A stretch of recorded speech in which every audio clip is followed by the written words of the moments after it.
अंजलि अभी ऑफिस से लौटी ही थी कि उसने अपने भाई को कहते हुए सुना, मम्मी दीदी अब कब तक ऐसे ही रहेगी, उसे भी तो किसी का साथ चाहिए। तो वसुंधरा जी गुस्से में फूट पड़ी, हाँ हाँ, कौन से दिन बीते जा रहे हैं और इतना भी जल्दी क्या है शादी करने की। हम लोग तो भी जिंदा है, क्या हम लोग तेरी दीदी का ध्यान नहीं रखते? नहीं माँ, ऐसी बात नहीं है, आप समझ नहीं रही हो, मेरा कहने का वो मतलब नहीं था। उन्हें भी तो अपने जीवन साथी के साथ रहने का अधिकार है, इसमें आप इतना गुस्सा क्यों हो रही हो? और वैसे भी वो जो भी कमाती है उसमें से ज़्यादातर हिस्सा तो आप लोगों के पीछे ही खर्च कर देती है।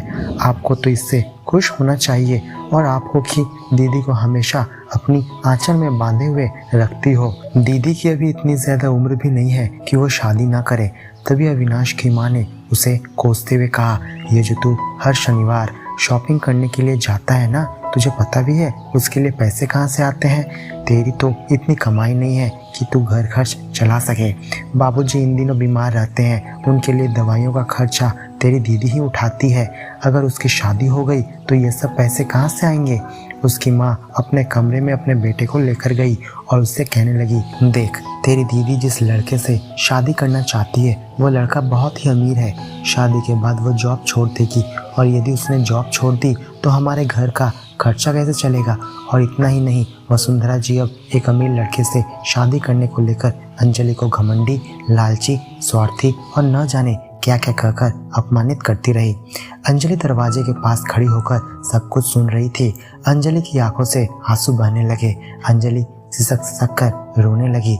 बाबूजी भी अपने ही फायदे के लिए ये कह रहे थे कि अब इस उम्र में उसको घर बसाने की क्या ज़रूरत है, क्योंकि उन्हें पता था कि शादी के बाद उनका खर्चा पानी सारा कुछ बंद हो जाएगा।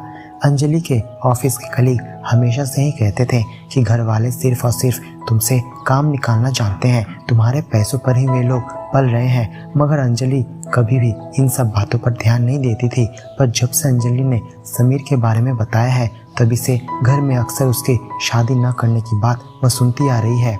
इस तरह वो अपने आप को ठगा सा महसूस करती है, क्योंकि जिस माँ के लिए उसने इतना कुछ किया था आज वही माँ उसे स्वार्थी और लालची और न जाने क्या क्या कह रही थी। उसे समझ नहीं आया कि अगर वो किसी के साथ खुश रहना चाहती है तो इसमें लालच और स्वार्थ मम्मी को कहाँ से दिख गया।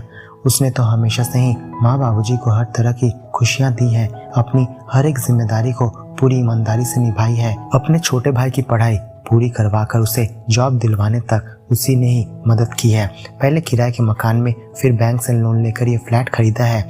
यह सब अंजलि अपने बलबूते पर की है और अब जब उसने अपने बारे में सोचा तो वो सबके नजरों में गिर गई। वह झट से अपनी माँ के कमरे में पहुंच गई। अंजलि को सामने देखते ही उसकी माँ, बाबूजी और छोटा भाई सकपका गया। अंजलि कहने लगी, माँ मैंने हमेशा आप लोगों की खुशियों के बारे में ही सोचा है, लेकिन आप लोगों ने कभी भी मेरे बारे में सोचा ही नहीं। मैंने छोटे भाई को पढ़ा लिखा कर उसे अपने ही जानने वाले ऑफिस में काम दिलवाया, आपकी आंखों का ऑपरेशन करवाया, बाबूजी की महंगी महंगी दवाइयों का खर्चा भी मैं ही उठाती आ रही हूँ। पहले हम किराए के मकान में रहते थे, मैंने अपने ही नाम पर एक लोन लेकर यह फ्लैट खरीदा है। क्या मैंने यह सब अपने स्वार्थ के लिए किया? आप तो मुझे पैसे कमाने वाली मशीन समझ रही हैं। अब से मैं बाबूजी और आप लोगों का खर्चा नहीं उठा सकती। मैंने ऐसा कभी नहीं सोचा था कि शादी के बाद मैं जॉब छोड़ दूं और न ही कभी आप लोगों से यह बात का जिक्र किया। तो आप लोगों ने ये कैसे सोच लिया कि मैं जॉब छोड़ दूंगी? अच्छा, अगर ससुराल वालों के कहने पर मैं जॉब छोड़ भी देती हूँ तो अविनाश आप लोगों की जिम्मेदारी नहीं ले सकेगा? उसे भी तो मैंने पढ़ा लिखा कर लायक बनाया है, वो भी तो जॉब करता है, वो अपनी कमाई के पैसों को आप लोगों के ऊपर क्यों नहीं खर्च कर सकता?